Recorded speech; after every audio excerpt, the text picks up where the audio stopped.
အားလုံးပဲမင်္ဂလာပါဖော်ပေါ်ရှိုးပိုင်အစီကနေပြန်လဲကြိုးဆိုလိုက်ပါတယ်ကဘာပေါ်မှာဘောလုံးကစားသမားတွေအများကြီးရှိပါတယ်ဒါပေမဲ့ပရိသတ်တွေကဖျားသခင်တစုလိုကိုးကွယ်ပြီးသူရှိနေတဲ့မျိုးတိုင်းမှာနဖျားတစ်ပါးလိုသတ်မှတ်ခံရတဲ့သူကတော့တယောက်ပဲရှိပါတယ်သူကတော့ဒီယေဂိုအာမန်ဒိုမာရာဒိုနာပါသူကကွင်းအတွင်းမှာမော်ဆန်နဲ့ခြေစွမ်းတွေပြခဲ့တယ်လို့ကွင်းပြင်ပမှာလည်းအရှုပ်အထွေးဆုံးပွားကိုပိုင်ဆိုင်ခဲ့တဲ့သူပါ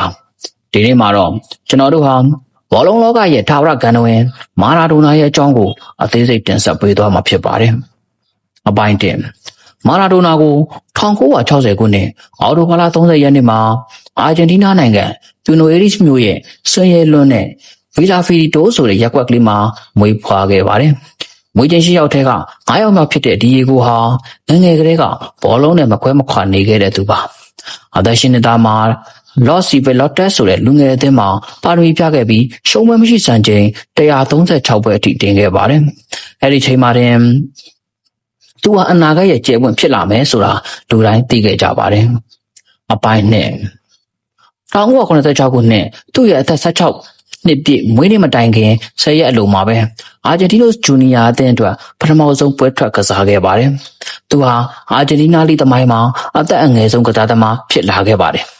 1981ခုနှစ်မှာတော့သူငယ်စဉ်လေးကအားပေးခဲ့တဲ့ဘိုကာဂျူနီယာအသင်းကိုပြောင်းရွှေ့ခဲ့ပြီးပထမဆုံးနှစ်မှာတင်လိချန်ပီယံဆုကိုစုခူးပေးခဲ့ပါတယ်အပိုင်း3ဘာစီလိုနာတို့စံချိန်တင်ပြောင်းရွှေ့ခြင်း1982ခုနှစ်မှာမာရာဒိုနာဟာထိုခေတ်ကကမ္ဘာစံချိန်တင်ပြောင်းရွှေ့ခြင်းဖြစ်တဲ့ပေါင်9သန်းနဲ့ဘာစီလိုနာကိုရောက်ရှိလာခဲ့ပါတယ်ဒါပေမဲ့ဘာစီလိုနာမှာသူဟာဒဏ်ရာပြဿနာတွေဖျားနာမှုတွေနဲ့ရုန်းကန်ခဲ့ရပါတယ်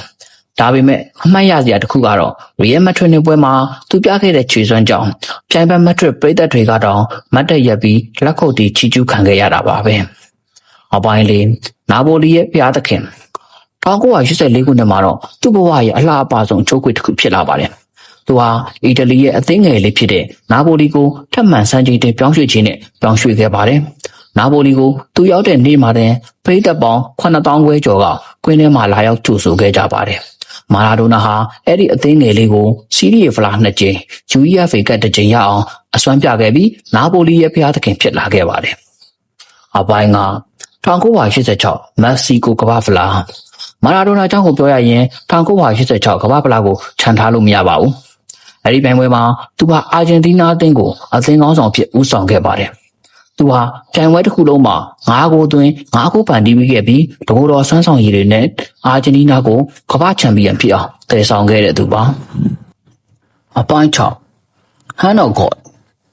ဖျားသခင်ရဲ့လက်အင်္ဂလန်နဲ့ကစားခဲ့တဲ့ကွာတာဖိုင်နယ်ပွဲစဉ်ဟာသမိုင်းတွင်ခဲ့ပါတယ်ပထမဂိုးကိုမာရာဒိုနာခေါင်းတိုက်သလိုနဲ့လက်နက်ပုတ်သွင်းခဲ့တာပါပွဲပြီးမှသူကဒီဂိုးဟာမာရာဒိုနာရဲ့ခေါင်းနဲ့ဖျားသခင်ရဲ့လက်ပေါင်းဆက်ပြီးသွင်းခဲ့တာပါလို့ပြောခဲ့တာကြောင့်ဟန်နော်ဂေါ့လို့လူသိများလာခဲ့ပါတယ်အပိုင်းခွန်ရာစုနှစ်ရဲ့အကောင်းဆုံးဂိုးအဲ့ဒီပွဲမှာပဲ4မိနစ်ကြာမှမာရာဒိုနာဟာအမကန်ကိုထပ်သွင်းခဲ့ပါတယ်ကွင်းထဲကနေစတင်ပြီးအင်္ဂလန်ကစားသမား9ယောက်ကိုကျော်ဖြတ်ကဂိုးသမားကိုပါလှည့်စားပြီးသွင်းခဲ့တာပါဒီဂိုးကိုဖီဘာကရာစုနှစ်ရဲ့အကောင်းဆုံးဂိုးအဖြစ်သတ်မှတ်ခဲ့ပါတယ်အပိုင်းရှင်စားရှုံးခြင်းနဲ့အမှောင်တွေရဲ့များမာရာဒိုနာရဲ့အောင်မြင်မှုတွေနောက်မှာအမှောင်ဘက်ချမ်းတွေရှိခဲ့ပါတယ်1992ခုနှစ်မှာမွေးရစေဝါပြဿနာကြောင့်15လပွဲပဲခံခဲ့ရတယ်လို့1994ကမ္ဘာဖလားမှာလည်းစစ်ချက်ကြာရှုံးမှုကြောင့်ပြိုင်ပွဲကနေနှင်ထုတ်ခံခဲ့ရပါတယ်ဒါဟာသူ့ရဲ့ကစားသမားဘဝညီကုန်းရဲ့အစပဲဖြစ်ခဲ့ပါတယ်အပိုင်းကိုနီးပြဘဝနဲ့နောက်ဆုံးနေ့ရက်များကစားသမားဘဝကနေနားပြီးတဲ့နောက်မှာမာရာဒိုနာဟာအာဂျင်တီးနားလက်ရွေးစင်အသင်းကို2010ကမ္ဘာဖလားမှာနီးပြအဖြစ်ဦးဆောင်ခဲ့ပါသေးတယ်ဒါပေမဲ့သူ့ရဲ့ကျန်းမာရေးအခြေအနေဟာတဖြည်းဖြည်းဆိုးရွားလာခဲ့ပါတယ်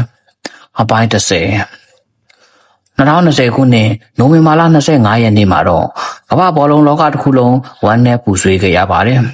မာရာဒိုနာဟာနှလုံးရောဂါနဲ့ကွယ်လွန်သွားခဲ့ပါတယ်သူကွယ်လွန်သွားပေမဲ့သူပြခဲ့တဲ့မော်ဆန်နဲ့ခြေစွမ်းတွေသူ့ရဲ့ဇီယိုက်လက္ခဏာတွေကတော့ဘောလုံးသမိုင်းမှာထာဝရရှင်သန်နေမှာပါ